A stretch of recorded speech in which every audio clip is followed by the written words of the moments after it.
नमस्कार, न्यूज 18 मध्य प्रदेश छत्तीसगढ़ देख रहे हैं आप और इस वक्त की सबसे बड़ी खबर मध्य प्रदेश के लिहाज से पंचायत और निकाय चुनाव पर सुप्रीम कोर्ट का ये बड़ा आदेश है। बिना ओबीसी आरक्षण के ही स्थानीय निकाय और पंचायत चुनाव कराए जाएं। यह आदेश है सुप्रीम कोर्ट का। निर्वाचन आयोग को 2 हफ्ते में अधिसूचना जारी करने को भी सुप्रीम कोर्ट ने कहा है और ये टिप्पणी भी की है सुप्रीम कोर्ट ने कि 5 साल में चुनाव कराना सरकार की संवैधानिक जिम्मेदारी है। ट्रिपल टेस्ट को पूरा करने के लिए और वक्त नहीं दिया जा सकता और एक लिहाज से इस फैसले का लव्वोलुआब ये कि मध्य प्रदेश में पंचायत और निकाय चुनाव कराए जाएं। 2 हफ्ते के अंदर अधिसूचना भी राज्य निर्वाचन आयोग को जारी करने के लिए कहा है। हालांकि दूसरी तरफ ये प्रतिक्रियाएं भी आई हैं सरकार की ओर से और खुद मुख्यमंत्री शिवराज सिंह चौहान ने कहा कि अभी इस फैसले का अध्ययन नहीं किया है, अध्ययन किया जाएगा और उसके बाद रिव्यू पिटीशन सुप्रीम कोर्ट में दाखिल की जाएगी और ये अपील की जाएगी कि आरक्षण के साथ ही पंचायत और निकाय चुनाव मध्य प्रदेश में कराए जाएं।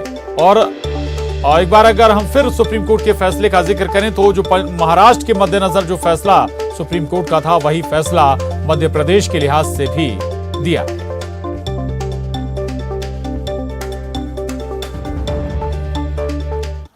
और सुप्रीम कोर्ट के फैसले पर बोले सीएम शिवराज। मुख्यमंत्री शिवराज सिंह चौहान ने बड़ा बयान दिया। इस फैसले पर रिव्यू पिटीशन मध्य प्रदेश सरकार लगाएगी। सुप्रीम कोर्ट का फैसला क्या आया है अभी हम उसका अध्ययन कर रहे हैं और पंचायत निकाय चुनाव ओबीसी आरक्षण के साथ हो इसको लेकर एक बार फिर से रिव्यू पिटीशन सुप्रीम कोर्ट में दाखिल की जाएगी। अभी माननीय सर्वोच्च न्यायालय का फैसला आया है। विस्तृत अध्ययन हमने अभी नहीं किया है, लेकिन ओबीसी आरक्षण के साथ ही पंचायत के चुनाव हो इसके लिए रिव्यू पिटीशन हम दायर करेंगे और पुनः आग्रह करेंगे कि स्थानीय चुनाव, स्थानीय निकायों के चुनाव ओबीसी के आरक्षण। उधर सुप्रीम कोर्ट के फैसले पर विवेक तनखा ने भी प्रतिक्रिया दी है। उन्होंने कहा कि वैसे फैसले में रिव्यू लायक कुछ भी नहीं है, ये कह रहे हैं विवेक तनखा। फिर भी सरकार जाए सुप्रीम कोर्ट और कभी सरकार की कमी सरकार की तैयारियों में थी। तो वरिष्ठ अधिवक्ता सुप्रीम कोर्ट और राज्यसभा सांसद विवेक तनखा का भी रिएक्शन इस मसले पर। विवेक तनखा कह रहे हैं कि कमी सरकार की तैयारियों में थी और हालांकि रिव्यू पिटीशन में वैसा कुछ है नहीं, लेकिन सरकार सुप्रीम कोर्ट जाए।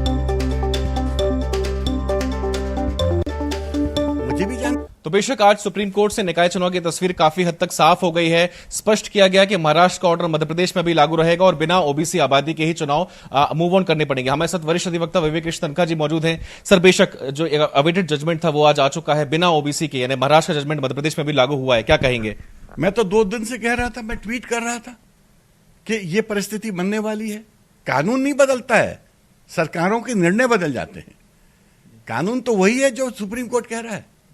सुप्रीम कोर्ट के कानून की मुझे भी जानकारी थी, स्टेट को भी जानकारी थी। किसने इनसे कहा था कि जबरदस्ती अध्यादेश लेके आओ और हम लोगों को कोर्ट भेजो? ना हम लोग कोर्ट जाते, ना सुप्रीम कोर्ट के साथ तक मैटर पहुंचता, ना आज ये परिस्थिति बनती। क्योंकि इन लोगों की मन ठीक नहीं है जी। मेरा कहना है सुप्रीम कोर्ट ने कब से ट्रिपल टेस्ट के बारे में कह रखा है? 2010 से। उसके बाद 16-17 में भी सुप्रीम कोर्ट के फैसले आए और अब 1 साल से तो सुप्रीम कोर्ट रोज बोल रहा है जी। उसके बाद भी आप उस पर ध्यान नहीं देते हो। आप दूसरों चीजों में ध्यान देते हो। आप डिलिमिटेशन जो हो चुका है उसको रद्द करने में लगते हो। वो जब चैलेंज होता है अनकॉन्स्टिट्यूशनल, क्योंकि आप वो कर नहीं सकते थे, आप कहते हो कि 2014 के डिलिमिटेशन से हम काम करेंगे। हम लोग कोर्ट जाते हैं और ये सब बातें सामने आ जाती है।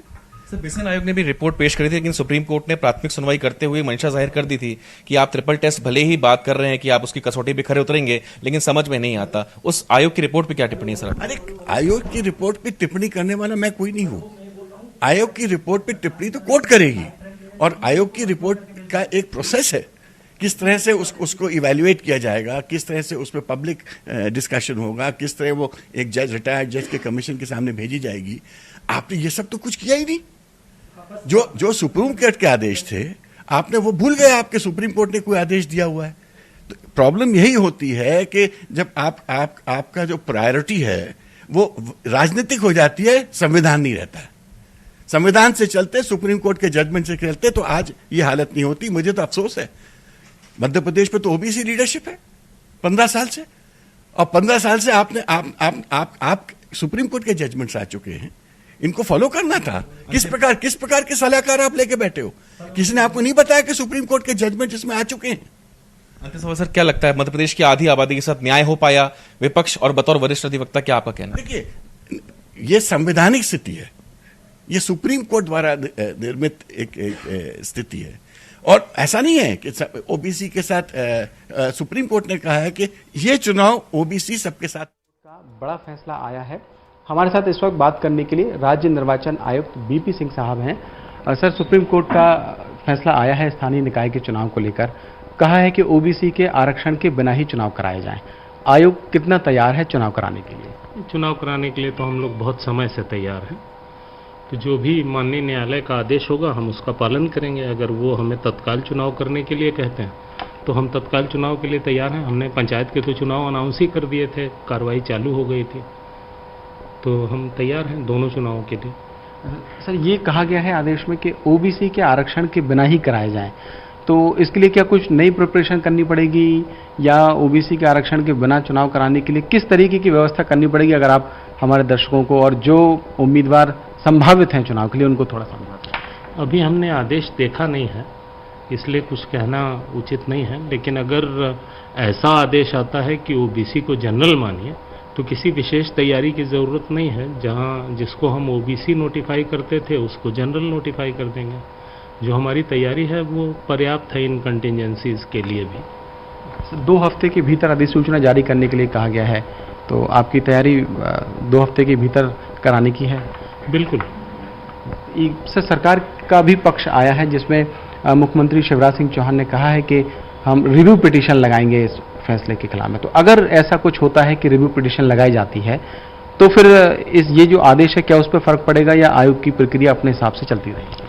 नहीं, जो रिव्यू पिटीशन है उसमें जो भी आदेश होगा उसका पालन करेंगे। हमें तो कोर्ट के आदेश का पालन करना है। माननीय न्यायालय जैसा आदेश देगा, या तो ये आदेश, या अगर रिव्यू पिटीशन लगती है और उसमें कुछ और आदेश आता है तो हम उसका पालन करेंगे। तो ये है बीपी सिंह साहब जो इस वक्त हमसे बात कर रहे थे, और उनका कहना यह है कि हालांकि अभी विस्तार से जो आदेश है वो नहीं आया है, लेकिन जो फैसला होगा सुप्रीम कोर्ट का उसके परिपालन में आयोग चुनाव कराने के लिए तैयार है। कैमरामैन संजय नामदेव के साथ शरद श्रीवास्तव, न्यूज़ 18 भोपाल। तो राज्य निर्वाचन आयुक्त को भी आपने सुना, वो कह रहे हैं कि अगर आदेश होगा तो फिर 2 हफ्ते के अंदर भी चुनाव कराने के लिए वो तैयार हैं, या फिर अधिसूचना जारी करने के लिए तैयार हैं। इसके लिए बहुत कोई प्रिपरेशन की आवश्यकता नहीं। और इससे पहले विवेक तनखा को भी आपने सुना, वरिष्ठ वकील हैं, सुप्रीम कोर्ट के राज्यसभा सांसद हैं, और कई तरह के सवाल हालांकि उन्होंने सरकार पर दागे, तैयारियों पर दागे। हमारे साथ इस वक्त बात करने के लिए कांग्रेस नेता जेपी धनोपिया जी हैं, और कानून के भी बड़े जानकार हैं जेपी धनोपिया जी, उस पर भी हम उनसे बात करेंगे। साथ ही बीजेपी प्रवक्ता राजपाल सिसोदिया भी हमारे साथ जुड़े हैं। जेपी धनोपिया जी, कांग्रेस नेता के बजाय मैं आपसे जो पहला सवाल है वो एक कानून के जानकार के तौर पर पूछूंगा। हमने बहुत सारी बातें विवेक तनखा जी की भी सुनी, वो कह रहे थे, कुछ सवाल भी उठा रहे थे। कोर्ट में कहां कमी रह गई, क्या कैसे देखते हैं आप इस फैसले को? कहीं चूक गई क्या सरकार? देखिए प्रशांत जी, मैं एडवोकेट के साथ साथ मध्य प्रदेश राज्य पिछड़ा वर्ग आयोग का अध्यक्ष भी हूं, और मध्य प्रदेश राज्य पिछड़ा वर्ग आयोग का अस्तित्व भी है। लेकिन भारतीय जनता पार्टी की सरकार ने षड्यंत्रपूर्ण तरीके से एक नया ऐसा आयोग बना दिया, इसका कोई संवैधानिक अस्तित्व भी नहीं है। मध्य प्रदेश में राज कल्याण पिछड़ा वर्ग पता नहीं जाने क्या क्या नाम से बना दिया, और उसकी रिपोर्ट माननीय उच्चतम न्यायालय में सबमिट कर दी। मुझे आश्चर्य इस बात का होता है कि अगर रिपोर्ट सबमिट ही करना थी तो हम जो आयोग है उससे चर्चा करना चाहिए, बात करना चाहिए था। लेकिन इन्होंने सारी गलत जानकारियों के आधार पर रिपोर्ट प्रस्तुत की। ट्रिपल टेस्ट के बारे में कोई जानकारी इसके अंदर नहीं है। शैक्षणिक आधार पर, आर्थिक आधार पर, राजनीतिक आचरण पर किस तरह से पिछड़े वर्ग के लोग कौन कौन सी कम्युनिटी के पिछड़े हैं उनका कोई विवरण नहीं दिया गया है आपके द्वारा। और 56% की आबादी मध्य प्रदेश में रिकॉर्ड पर है। मैं आपको दावे के साथ जिम्मेदारी से कह रहा हूं, उसको आपने 48% बता दिया, आपने वहां कम कर दिया और परसेंटेज आपने 27% मध्य प्रदेश में आदरणीय कमलनाथ जी ने विधानसभा में पास कराया था, जिसको शिवराज सिंह चौहान जी ने भी स्वीकार करके आदेश जारी किए हैं। उसके बाद आपने 35% की मांग कर ली। आप इस शुरू से ही आपकी नीयत में खोट था। भारतीय जनता पार्टी की सरकार चाहती सिर्फ ओबीसी को दिखावा करें, ओबीसी को बरगलाएं, ओबीसी को महसूस कराएं कि देखिए हमने 35% आरक्षण मांगा था, नहीं मिला, हम क्या कर सकते हैं। साफ तौर पर, और इससे एक उदाहरण बताता हूं आपको, मध्य प्रदेश की सरकार की ओर से नियुक्त वकील रामेश्वर ठाकुर हैं, उन्होंने तो उस 3 दिन पहले ही कहा था कि साहब ये तो बिल्कुल महाराष्ट्र जैसे आर्डर होंगे, आप देख लीजिए। किस आधार पर कहा था आपने? क्योंकि आपको मालूम था कि आप गलत जानकारियां माननीय उच्चतम न्यायालय में प्रस्तुत कर रहे हैं। माननीय उच्चतम न्यायालय का इसमें कोई वो नहीं है, मजबूरी है न्यायालय की, न्यायालय के सामने दस्तावेज है, उसी पर तो निर्णय होगा।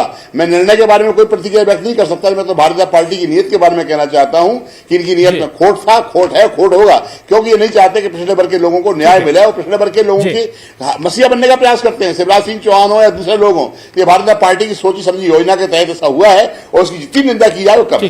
ठीक है, ये आपके आरोप हैं, इस पर भी जवाब ले लेंगे राजपाल सिसोदिया जी के, लेकिन उससे पहले राजपाल सिसोदिया जी, बिल्कुल कमिटेड थी सरकार कि हर हाल में ओबीसी को आरक्षण दिलाया जाए, होमवर्क में कोई कमी रह गई, कहां आपको चूक नजर आती है?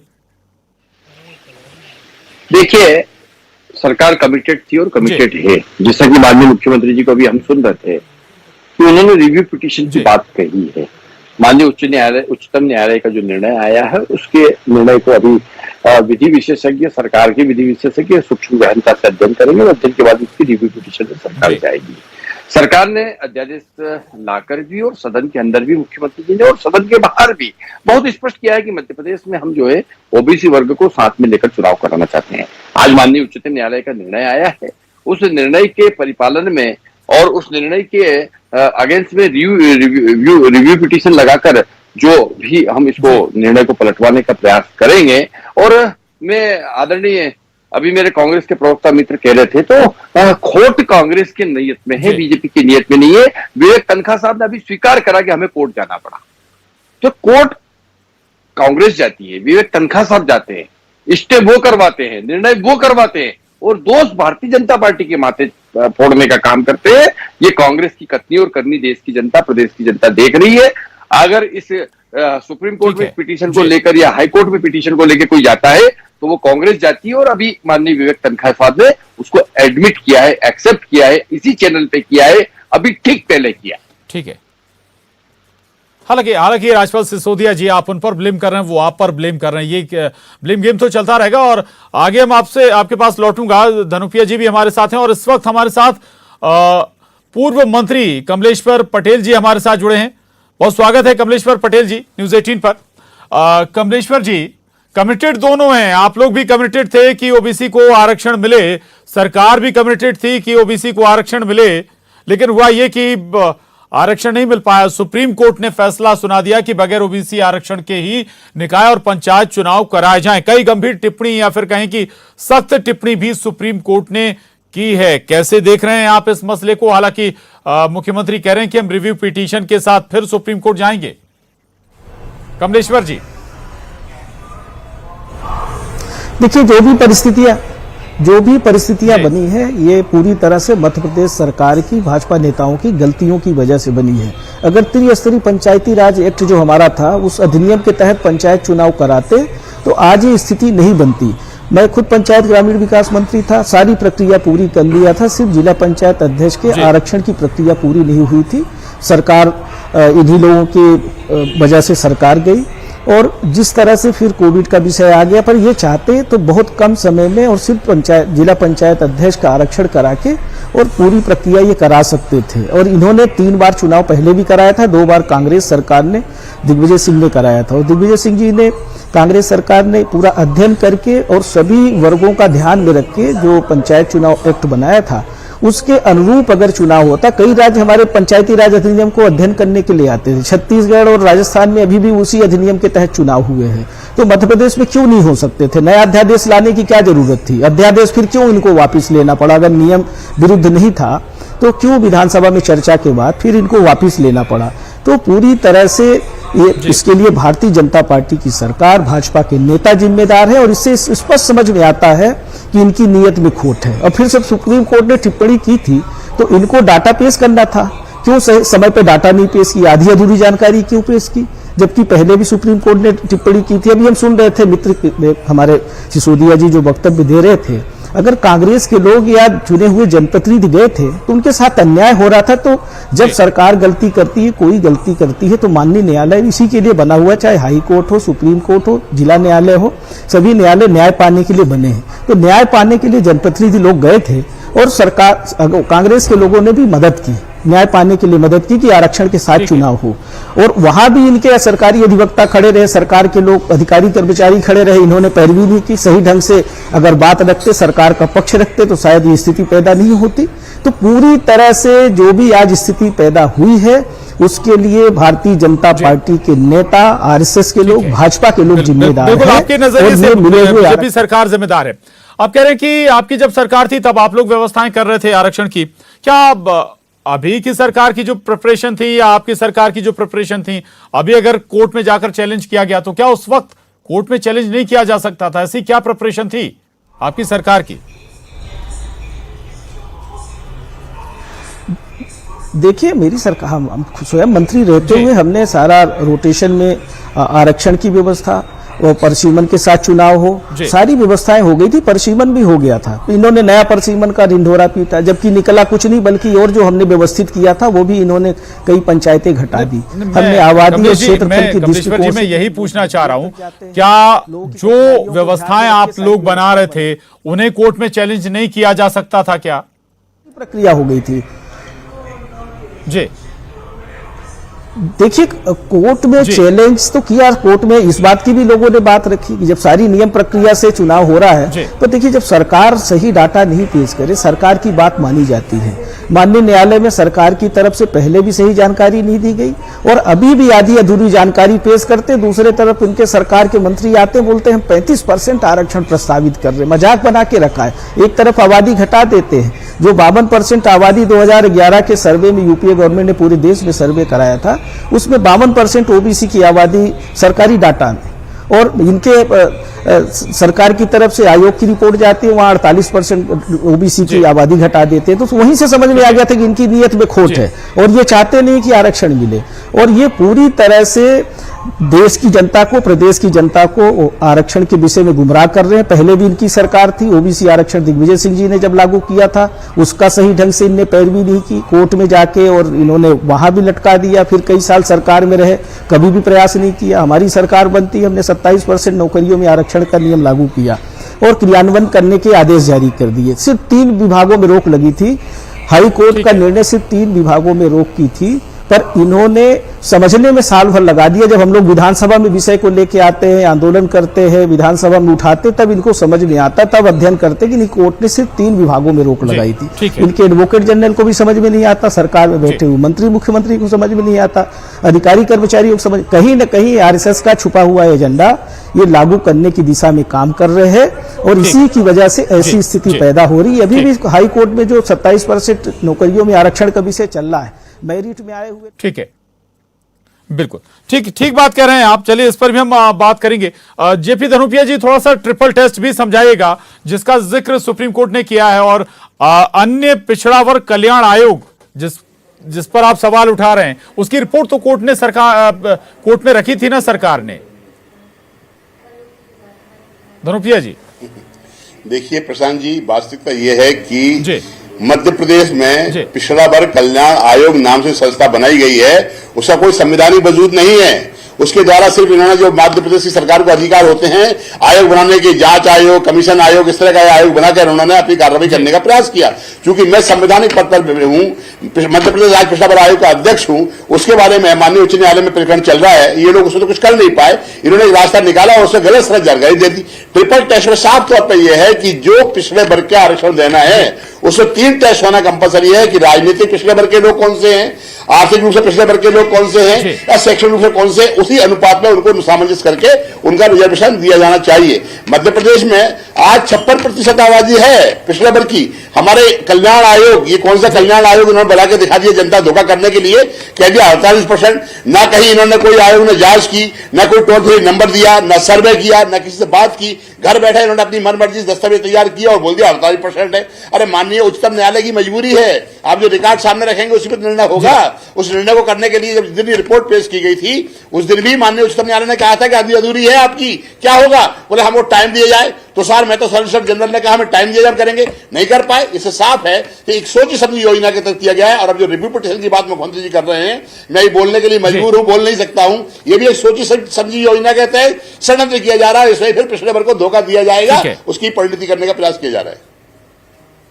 जी जी, राजपाल सिसोदिया जी, जो बात जेपी धनुपिया जी दोहरा रहे हैं, एक तो ट्रिपल टेस्ट भाई लंबा वक्त मिला था, क्यों पूरा नहीं हुआ? ये भी कह रहे हैं कि आप लोगों ने घर बैठकर दस्तावेज तैयार कर लिए, आबादी ओबीसी की कम कर दी, घटा दी। सिसोदिया जी, भारतीय जनता पार्टी की सरकार ने आरक्षण के विषय में ओबीसी के पक्ष को सुप्रीम कोर्ट में पूरी ताकत के साथ रखने का काम किया है।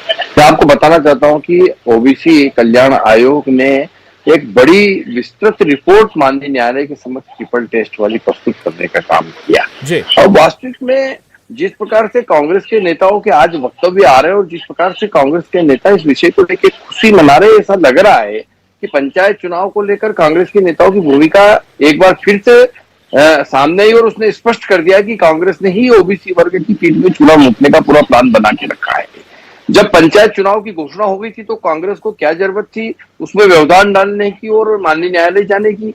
और पंचायत चुनाव के मध्य प्रदेश के नियम कायदे को नहीं इनको चैलेंज करना था, इनको तो सिर्फ कांग्रेस को यह जो पिटीशन में जाकर पिछड़ा वर्ग को नीचा दिखाने का मंसूबा था।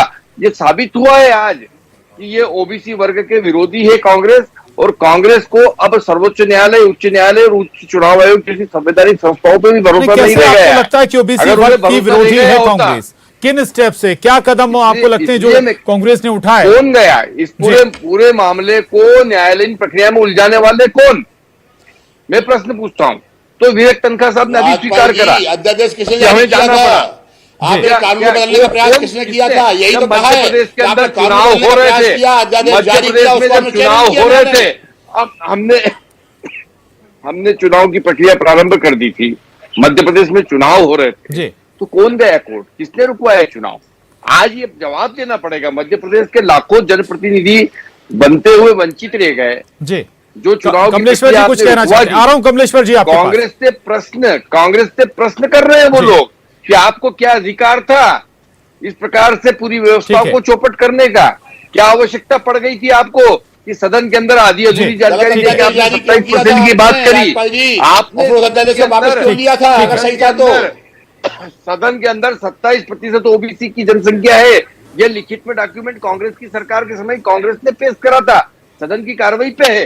तो गलत जानकारी आपने दी, न्यायालय आप जाएं और ठीकरा भाजपा के माथे फोड़े जो वास्तविक में पक्ष रखने का काम कर रहे हैं, जो अनुसूचित, जो ओबीसी वर्ग का कल्याण आयोग बनाकर और ट्रिपल टेस्ट की रिपोर्ट प्रस्तुत कर रहे हैं, आप उनके माथे ठीकरा फोड़ने की बात कर रहे हैं। तो ये जो आपका रवैया है, कांग्रेस का रवैया है, प्रदेश की जनता देख रही है आपके द्वारा। जी जी, राजपाल जी लौट रहा हूं जेपी धनुपिया जी, कमलेश्वर पटेल जी कुछ कहना चाहते हैं? कमलेश्वर जी, जिम्मेदारी आप पर डाली जा रही है, आप लोग कोर्ट लेकर गए पूरे मसले को जी। देखिए, अगर ये अध्यादेश नया लेके नहीं आते तो कितना बढ़िया चुनाव हो रहा था। त्रिस्तरीय पंचायती राज अधिनियम जो 243D और C के तहत नगरीय निकाय चुनाव और पंचायती चुनाव के लिए अधिनियम बना था। दूसरे राज्य भी मध्य प्रदेश का अनुसरण करते थे और इन्होंने भी 3 बार उसी अधिनियम के तहत चुनाव कराए। क्या जरूरत थी नया अध्यादेश लाने की, जिनको इनको वापस लेना पड़ा, जिनको इनको खुद गलती माननी पड़ी कि गलत आयोग अध्यादेश लाए? ये अपनी गलती नहीं मानते। और अगर कहीं डाटा में कमी थी विधानसभा में परसेंटेज को लेके आबादी को, तो सुधार किया जा सकता था। लिप की त्रुटि अगर थी तो लिप की त्रुटि को तो सुधार सरकार कर सकती थी, विधानसभा में हो सकता था अगर इनकी मंशा साफ होती। तो इनकी मंशा शुरू से ही गड़बड़ थी। 27% जो नौकरियों में आरक्षण मिला वो भी उससे भी वंचित करने का लगातार काम कर रहे हैं। सही जानकारी, समय पे जानकारी नहीं दे रहे हैं, गुमराह कर रहे हैं हाई कोर्ट को। तो ये, और इसी तरह इन्होंने पंचायत चुनाव में किया। भाई अगर जब सरकार कोई निर्णय सही नहीं करेगी तो लोग माननीय न्यायालय में तो जाएंगे, और माननीय न्यायालय में भी जाने से वंचित करेंगे क्या? कोई जनप्रतिनिधि अगर अपन न्याय पाने के लिए न्यायालय में जाता है वो तो उसका अधिकार है। अब सरकार ने सही डाटा वहां भी नहीं दिया, सही जानकारी नहीं दी, जिसकी वजह से आज ये स्थिति पैदा हुई है। तो इनकी मंशा में खोट है। ये लोग चाहते नहीं है कि पिछड़ा वर्ग को आरक्षण मिले, SC ST आयोग हो, OBC आयोग हो, महिला आयोग हो, सब में ताले जड़े हुए हैं। पहले कभी ऐसा नहीं हुआ। जो आयोग का एक बार चेयरमैन बन जाता था, मेंबर बन जाता था, उसका कार्यकाल पूरा होने के बाद ही हटाया जाता था। पर मध्य प्रदेश अजूबा ही हो रहा है। मध्य प्रदेश सरकार अजूबा कर रही है। भाजपा के नेता कुछ भी कर सकते हैं, सर्वसंपन्न है, इनके पास जनता की चुनी हुई सरकार को गिराने का अधिकार है, मिला जुला के सरकार बना के फिर बिना नियम प्रक्रिया के कुछ भी करने का इनको अधिकार है। ये पूरी तरह से OBC विरोधी है, इनको स्वीकार करना चाहिए भाजपा के नेताओं को। और इन्होंने ये साबित किया है। पहले 15 साल सरकार में थे शिवराज सिंह जी, इनके 3 OBC के मुख्यमंत्री बने, एक भी पिछड़ा वर्ग के हित में निर्णय नहीं लिया। और अभी भी 2 वर्षों में कोई भी एक भी पिछड़ा वर्ग के हित में निर्णय नहीं लिया, बल्कि मिले हुए अधिकार को छीनने का काम किया। OBC के लोग छात्रवृत्ति के लिए तरस रहे हैं। 2-2 साल से छात्रवृत्ति नहीं मिल रही है, बच्चे इस कॉलेज छोड़ने के लिए तैयार हैं। ऐसे SC ST का हाल है। तो ये पूरी तरह से सरकार विफल है OBC के मामले में। और ये दोहरी बातें नहीं करे। अगर ये चाहते तो सही जानकारी समय पे कोर्ट में पेश करते तो आज स्थिति पैदा नहीं होती। इनको माफी मांगना चाहिए प्रदेश की जनता से, OBC के लोगों से। ठीक है। राजपाल सिसोदिया जी, आपने पूरी बात सुनी होगी कमलेश्वर पटेल जी की, जवाब देना चाहेंगे? बहुत गंभीर आरोप और कई आरोप एक साथ। चाहता हूं कि 27% आरक्षण की बात जो है, कांग्रेस ने क्या लोकसभा चुनाव के ठीक पहले नहीं की? क्या उस समय प्रक्रिया का पालन किए बिना जल्दीबाजी में पिछड़ा वर्ग का वोट मिल जाए 19 के लोकसभा चुनाव में, इसलिए नहीं करने का काम किया?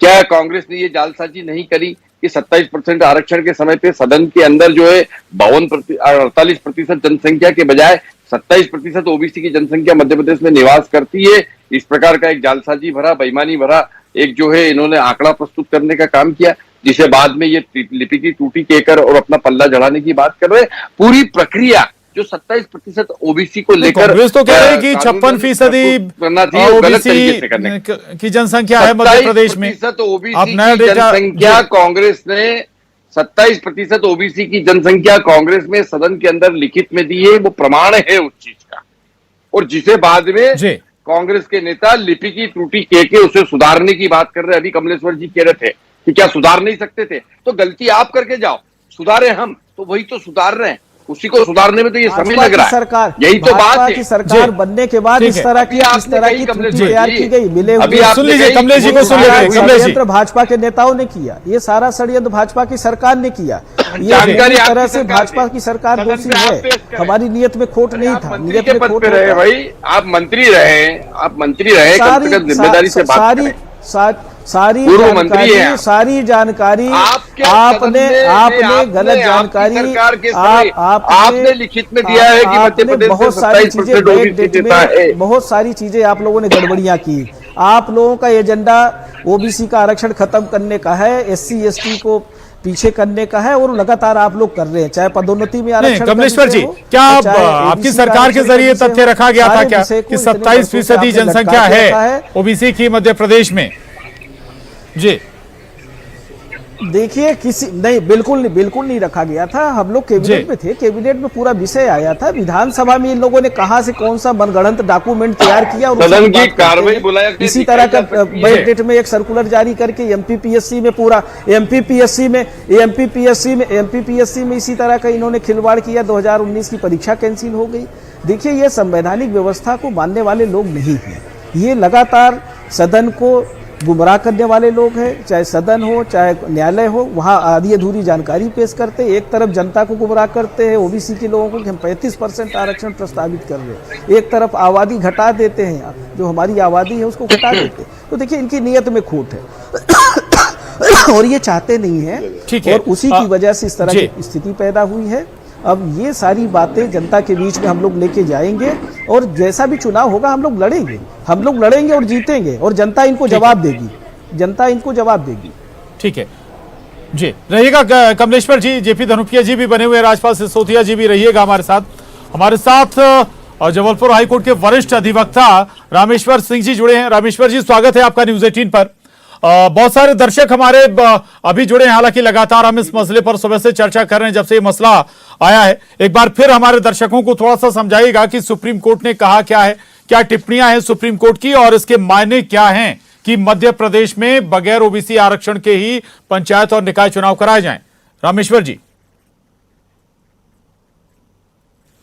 जी, जैसा कि माननीय सुप्रीम कोर्ट द्वारा दिसंबर में ही आदेश कर दिया गया था और डेडिकेटेड कमीशन की बात कही गई थी, और इसके बाद में डेडिकेटेड कमीशन अपॉइंट करके जो डाटा कलेक्ट करके और 35% की रिकमेंडेशन डेडिकेटेड कमीशन, जिसको हम पिछड़ा वर्ग आयोग के नाम से जानते हैं, की गई थी, और ये रिपोर्ट माननीय सुप्रीम कोर्ट में सबमिट की गई। और सुप्रीम कोर्ट ने जब परसों बहस हुई थी तो उसी समय माननीय न्यायालय द्वारा इंडिकेट कर दिया गया था कि जो रिपोर्ट है ये प्रॉस्पेक्टिव लागू होगी, चूंकि ये रिट्रोस्पेक्टिव इफेक्ट से लागू नहीं होगी, ये लेटेस्ट रिपोर्ट है। और जैसा कि महाराष्ट्र में फैसला किया था सुप्रीम कोर्ट ने, तो उसी समय आशंका थी कि उसी पैटर्न पे मध्य प्रदेश का ही जजमेंट आएगा, और आज ये जजमेंट आ गया है कि बिना ओबीसी के ही आपको 2 सप्ताह के अंदर पंचायत के चुनाव संपन्न कराना पड़ेंगे, क्योंकि जो आयोग की रिपोर्ट है उसको भी कोर्ट ने उतना बिलीव नहीं किया है। और चूंकि फैसला अभी बाहर नहीं आया है, फैसला जैसे ही आएगा तो उस बारे में क्या कमेंट्स है सुप्रीम कोर्ट के, वो पढ़ने को मिलेंगे। लेकिन अभी जो डिक्टेशन चल रहा था उसमें ये चीज है कि रिपोर्ट को उतना एडमिसिबल नहीं माना गया है और बिना ओबीसी के ही पंचायत चुनाव कराने के निर्देश दिए गए हैं 2 सप्ताह के अंदर। जी, यानी कि जो फैसला मध्य प्रदेश महाराष्ट्र के लिहाज से था वही फैसला रामेश्वर जी मध्य प्रदेश के लिहाज से भी है। ये फैसला बाकी राज्यों के लिए भी नजीर होगा क्या? जी रामेश्वर जी। नहीं सर, ये मैटर अलग अलग राज्यों की अलग अलग स्टेटस है, ये हर राज्य में लागू नहीं होगा, क्योंकि 1992 में सुप्रीम कोर्ट ने स्पष्ट डायरेक्शन दिए थे इंदिरा साहनी में कि हर स्टेट अपने अपने स्टेट में परमानेंट कमीशन अपॉइंट करे और प्रतिवर्ष उसकी रिपोर्ट सबमिट किया जाए। जो पिछड़ी जातियां आगे बढ़ चुकी हैं उनको डिलीट किया जाए और जो मेन स्ट्रीम में नहीं आ पाई हैं उनको इंक्लूड किया जाए, और ये प्रोसेस स्टेट गवर्नमेंट को कंटिन्यू 1993 से करना चाहिए थी, जो कि सरकारों द्वारा नहीं किया गया। अब जब ये मौका आया, तत्काल मौका आया और तत्काल में आयोग गठित करके और इस प्रकार की जो रिपोर्ट तैयार की गई है, तो स्वाभाविक रूप से माननीय सुप्रीम कोर्ट इसको रिव्यू करके और उसकी सत्यता और असत्यता के बारे में तो ठीक है, लेकिन एडमिसिबिलिटी के बारे में बहुत महत्वपूर्ण मुद्दा आता है कि जब ये चुनाव सिर पे आ गया तो आप ये डाटा कलेक्ट करके और रिपोर्ट सबमिट कर रहे हैं, तो ये प्रॉस्पेक्टिव लागू होगी। ये प्रक्रिया 92 से चलती रहना चाहिए थी, पूरे डाटा गवर्नमेंट के पास होना चाहिए। मध्य प्रदेश में महाजन कमीशन के बाद, रामजी महाजन आयोग के बाद में गवर्नमेंट के पास कोई ऐसे डाटा नहीं है, और रिसेंटली जो 2011 की जनगणना के डाटा हैं, इसके आधार पर मध्य प्रदेश में लगभग 51% आबादी का हमारे पास डॉक्यूमेंट है। और जो महाजन साहब ने रिपोर्ट सबमिट की थी उस समय लगभग 49% ओबीसी की आबादी का डाटा उन्होंने अपनी रिपोर्ट में सम्मिलित करते हुए 35% की रिकमेंडेशन उन्होंने की गई थी। लेकिन इसके बाद में रामजी महाजन आयोग के बाद में कोई ऐसा आयोग गठित नहीं हुआ है कि जो परमानेंटली इस फील्ड में काम करके डाटा कलेक्ट करे और उसकी स्टडी करे। सामाजिक, आर्थिक, राजनीतिक और शैक्षणिक रूप से पिछड़ी हुई जातियों का एक उनके पास डाटा हो। अभी रिसेंटली जो मध्य प्रदेश सरकार ने आयोग गठित किया है, एक कल्याण आयोग है, और कल्याण आयोग अपना काम चूंकि पूर्व से कर ही रहा था, अब तत्काल में ये जो सुप्रीम कोर्ट का दिसंबर में फैसला आया तो उसी को ये डेडिकेटेड कमीशन का रूप देके और उससे ये काम करवाया गया है, और वो रिपोर्ट शासन को सबमिट की, शासन के थ्रू वो सुप्रीम कोर्ट में सबमिट की गई। बिल्कुल बिल्कुल बिल्कुल कोर्ट में पेश की गई। हालांकि बहुत ज्यादा तवज्जो सुप्रीम कोर्ट ने इस रिपोर्ट को नहीं दिया है। जो बात रामेश्वर जी कह रहे हैं कि 1993 से लगातार हर साल रिव्यू करने के बाद इस रिपोर्ट को रखा जाना था, लेकिन सरकारें बीजेपी की रही, कांग्रेस की भी रही, लापरवाही हर सरकार में हुई है। राजपाल सिंह जी के पास मैं जाऊंगा। राजपाल जी, करंट सरकारें सबसे ज्यादा आपकी रही हैं लंबे वर्ष से, चूक गए आप लोग कहीं? हर साल ये आपको रिव्यू करना था, प्रिपरेशन करनी थी, कहां किस स्थिति में है ओबीसी या कौन सा वर्ग ओबीसी में है तो वो क्रीमी लेयर में पहुंच गया है, आगे बढ़ गया तो उसे आपको बाहर करना था। सियासत में पीछे छूट गया सब कुछ। नहीं, बिल्कुल भी चूक नहीं हुई है। लगातार हमारी सरकार ने इस दिशा में काम करने का काम किया है। हमारी सरकार सबका साथ, सबका विकास और सबके विश्वास के साथ में है।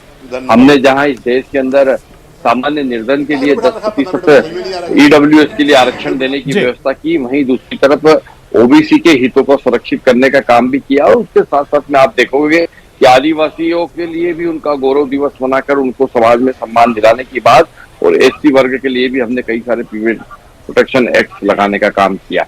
कुल मिला के समाज के सभी वर्गों का सर्वांगीण विकास की दृष्टि से हमारी सरकारों ने काम किया। जब हम हितग्राहीमूलक योजनाओं के माध्यम से जाते हैं, जब सरकार की भिन्न भिन्न योजनाओं के माध्यम से जाते हैं, तो फिर वहां पर सभी वर्गों को साथ में लेकर काम करने का काम करते हैं। जहां तक ओबीसी की बात है, तो इस देश के अंदर अगर बात करें और विशेष करके इस मध्य प्रदेश की अगर हम बात करें, तो हम ये देखते हैं कि सदैव से भारतीय जनता पार्टी ने ओबीसी वर्ग को आगे बढ़ाने का काम किया है।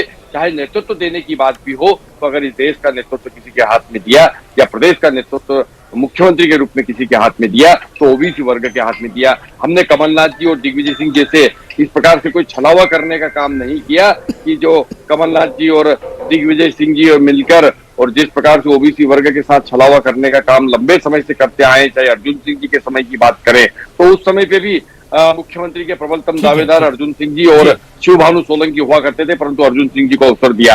जब दिग्विजय सिंह जी को सीएम बनाने की बात आई, तो उस समय भी प्रमुखता से दावेदार ओबीसी वर्ग के सुभाष यादव थे, परंतु कमलनाथ जी ने उस समय समर्थन किसको दिया? दिग्विजय सिंह जी को दिया। और ये तमाम दूसरे सियासी पहलुओं पर आप ले गए, उस पर भी हम ठीक है चर्चा करेंगे जी। ठीक है जी, लौटूंगा मैं राजपाल जी आपके पास। कमलेश्वर पटेल जी हमारे साथ हैं। कमलेश्वर जी, 1993 के बाद से आप लोगों की भी सरकारें रही हैं, दिग्विजय सिंह भी 10 साल रहे हैं, इसके बाद लगभग 1.5 साल आप लोगों की फिर से सरकार आई, आप लोग भी यहां कहीं पीछे रह गए। जो हर साल रिव्यू होना था ओबीसी वर्ग का या फिर जातियों का, महाजन आयोग इम्प्लीमेंट्स करने का इम्प्लीमेंट्स करने का काम किसने किया? 27% दिग्विजय सिंह जी ने लागू किया था, जिन्होंने कोर्ट में इन लोगों ने पैरवी नहीं की, इनकी सरकार ने रोक लगाने का काम किया। नौकरियों में अगर त्रिस्तरीय पंचायती राज अधिनियम किसी ने बनाया था और उसके तहत 27% ओबीसी के लोगों को भी प्रतिनिधित्व देने का काम अगर किसी ने किया था, महिलाओं को हो, सामान्य वर्ग को हो, एससी एसटी के लोगों को, सबके लिए किसने ये कानून किसने बनाया था? तो कांग्रेस सरकार ने हमेशा देने का काम किया। इन्होंने 3 कठपुतली ओबीसी के मुख्यमंत्री बनाए। कठपुतली हम तो कहेंगे, जो अपने लिए सोचते हैं पर पिछड़ा वर्ग के हित में कोई काम नहीं किए, मेरा ये आरोप है। इन्होंने दिखाने के लिए नेता तो तैयार किए होंगे, उनको संपन्नता आई होगी, उनका नेतृत्व बढ़ा होगा, पर पिछड़ा वर्ग के लोगों को न्याय देने का काम नहीं किया। और ऐसे लोग और भारतीय जनता पार्टी के लोग यही काम कर सकते, इनसे यही उम्मीद की जा सकती। इन्हीं के नेता मोहन भागवत जी ने बोला था कि आरक्षण पे फिर से चर्चा होनी चाहिए, फिर से इसमें समीक्षा होनी चाहिए। किसने बोला था? और मुझे तो लगता है कि ये हिडन एजेंडा है और वही काम ये लोग कर रहे हैं। जिनकी आबादी 10% है उनको 100% आरक्षण, और जिनकी आबादी 54%, 56% है, उनको 27% भी मिलने में दिक्कत हो रही है। यही भाजपा का चरित्र है और यही भाजपा चाहती है कि हमारी पार्टी ने, हमारी सरकार थी, हमने भी उसको इम्प्लीमेंट किया, 10% भी देने का काम किया। पर ऐसा नहीं होना चाहिए कि 27%। कमलेश्वर जी, विचार रखे जा सकते हैं, रखते भी हैं लोग, तमाम जो सियासी मसले से अलग है या फिर सियासत में नहीं। मैं थोड़ा सा आपसे ये भी समझना चाहूंगा, अभी वर्तमान में कांग्रेस का क्या स्टैंड है? सरकार तो कह रही है कि वो इस मामले पर रिव्यू पिटीशन दाखिल करेगी सुप्रीम कोर्ट में कि आरक्षण के साथ पंचायत और निकाय चुनाव कराए जाएं। कांग्रेस कहां स्टैंड कर रही है? कांग्रेस तो हमेशा से इस फेवर में थी, और कांग्रेस ने तो अधिनियम भी बनाया था, उसके तहत चुनाव हो रहा था, किसी वर्ग में कोई असंतुष्ट नहीं था। नया अध्यादेश किसने लाया? रोकने का काम किसने किया? तो रोकने का काम तो ये लोग कर रहे हैं ना। कांग्रेस पार्टी पूरी तरह से ओबीसी वर्ग के साथ है, एससी एसटी के साथ है, सामाजिक जो हमारी समरसता की बात है। हम लोग, हमारी नेताओं ने हमेशा, यूपीए की गवर्नमेंट हो, पहले हमारी केंद्र की सरकार हो, जब संविधान बना तब से लेके अभी तक हमेशा इस वर्ग के लिए काम किया। ओबीसी, एससी, एसटी, इनको उठाने का काम किया, चाहे नौकरियों में हो, चाहे प्रतिनिधित्व बढ़ाने का हो, जनप्रतिनिधि के रूप में। कांग्रेस ने पूरे देश में काम किया और मध्य प्रदेश में भी काम किया है। रोकने का काम अगर किसी ने किया तो इन्होंने किया है, शिवराज सरकार ने किया, भाजपा के नेताओं ने किया। कमलनाथ जी की हमारी सरकार बनती है, कमलेश्वर जी, ब्लेम तो आपके ऊपर लगा रही है बीजेपी कि आप लोगों ने बीच में दखल दिया। 27% आरक्षण हमारे आप लोग के आरक्षण नहीं मिल पाया ओबीसी वर्ग को, ये ब्लेम बीजेपी का। अच्छे दिन भूल गए। दो बीजेपी का आरोप लगाने के अलावा इनके पास कुछ बचा नहीं है। ये तो जनता जवाब देगी। जनता मूर्ख नहीं है, समझ रही है, देख रही है, इनको, इनके एक एक स्टेप को देख रही है। अब बहुत हो गया है, अब समय आ गया और इस बात को लेकर हम लोग जन जन तक जाएंगे, सभी जगह जाएंगे, बात करेंगे, जन जागरण अभियान चलाएंगे और इनके चरित्र को बताएंगे कि किस तरह से हमारे मिले हुए अधिकार को छीनने का काम किया। और किसी वर्ग का भी नेता नेतृत्व करे उससे फर्क नहीं पड़ता है, फर्क पड़ता है उसके मन में विचार क्या है, वो गरीबों के लिए, अन्य पिछड़ा वर्ग हो, SC ST हो, महिला हो, उनके लिए सोचते क्या है। इनकी मंशा इसी से स्पष्ट समझ में आती है कि सारे आयोग में ताले लगे हुए, चाहे महिला आयोग हो, चाहे SC ST आयोग हो, चाहे पिछड़ा वर्ग आयोग हो, तो ये कितने बड़े हितैषी, इससे अंदाजा लगा लीजिए। तो इनका बड़ा स्पष्ट मुझे जो समझ में आता है कि ये OBC SC ST महिला विरोधी सरकार मध्य प्रदेश में चल रही है और ये स्पष्ट ये जो आयोगों में ताला लगा के रखा, जिस तरह से चाहे 27% नौकरियों का आरक्षण का विषय हो, चाहे OBC छात्रवृत्ति का विषय हो, चाहे पंचायत चुनाव में जिस तरह से इन्होंने मिले हुए अधिकार को छीनने का काम किया नया अध्यादेश लाकर, तो उससे स्पष्ट समझ में आता है कि ये चाहते नहीं है कि इन वर्गों का कल्याण हो। और ये ठीक है, ये ब्लेम तो अब चलता रहेगा और चुनाव हो भी जाए तभी ये ब्लेम खत्म नहीं होगा। कमलेश्वर जी, समय पे जानकारी दिए होते तो आज ठीक है, इसका जवाब भी लूंगा मैं राज्यपाल जी से। स्थिति जो पैदा हुई है उसके लिए पूरी तरह से दोषी भाजपा के नेता, भाजपा की सरकार। ठीक है जी। राज्यपाल जी, छोटा सा इस पर रिएक्शन, इसके बाद मैं सवाल रामेश्वर जी के पास जाऊंगा लेकर। कम समय में राज्यपाल जी, पूरी जिम्मेदारी आपकी है। आज जो स्थितियां बनी, जो आदेश आया कोर्ट का, कांग्रेस का कितना भी षड्यंत्र कर ले, कितनी भी ताकत लगा ले, परंतु पिछड़ा वर्ग को उसका अधिकार हासिल करने में हमें कोई ताकत नहीं रोक सकती। भारतीय जनता पार्टी पिछड़ा वर्ग के साथ है, निश्चित तौर पर हम न्याय करा के रहेंगे, न्याय दिला के रहेंगे। बिल्कुल, ये आपका कमिटमेंट है आपका। जनता सुन भी रही है, ठीक बात है। रामेश्वर जी, सवाल मेरा आपसे थोड़ा सा इस लिहाज से भी समझाइएगा। सरकार कह रही कि रिव्यू पिटीशन दाखिल की जाएगी, रिव्यू पिटीशन की क्या स्थिति होती है, कहां तक ठहर सकती है रिव्यू पिटीशन? दूसरी बात यह भी समझाइएगा रामेश्वर जी, कई बार नया ग्राउंड लेकर नए सिरे से चीजों को चैलेंज किया जाता है हाई कोर्ट में या सुप्रीम कोर्ट में, क्या ऐसी भी कोई गुंजाइश नजर आती है रामेश्वर जी? वैसे सर, इस मुद्दे पर देखा जाए तो सरकारों के पास पूर्व से कोई ऐसे रिलायबल डेटा नहीं है जिस पे कोर्ट में प्रस्तुत करके और रिव्यू का एक आधार बनाया जाए। चूंकि OBC के आरक्षण से संबंधित मामला है और OBC के क्षेत्र में 92 के बाद से कोई काम सरकारों द्वारा नहीं कराया गया है, कोई डाटा कलेक्ट नहीं कराए गए हैं। मैं आपको याद दिलाना चाहूंगा 2002 में जाट कम्युनिटी को सेंट्रल रिजर्वेशन OBC की लिस्ट में इंक्लूड किया गया था, उसको चैलेंज किया था सुप्रीम कोर्ट में। 2005 में वो फैसला आया और जाट कम्युनिटी को उससे हटाया, लेकिन उसी जजमेंट में कमेंट किया है मध्य प्रदेश के संदर्भ में कि ये बड़ा आश्चर्यजनक है कि मध्य प्रदेश में कोई ना आयोग की रिकमेंडेशन है ना कोई आयोग की रिपोर्ट है, फिर भी जाट कम्युनिटी को 2002 में OBC की लिस्ट में इंक्लूड किया गया है। एक सुप्रीम कोर्ट का कमेंट है Ram Singh versus union of India वाले जजमेंट में, मीनिंग कई संदर्भ हैं रामेश्वर जिनका आप जिक्र कर रहे हैं और इससे सियासत जो है या फिर सियासत करने वालों को बहुत कुछ समझने की दरकार भी है कि जो बातें की जाए उन्हें जमीन पर भी उतारा जाए, यानी कि कागजों पर भी उनकी पूरी एक्सरसाइज की जाए।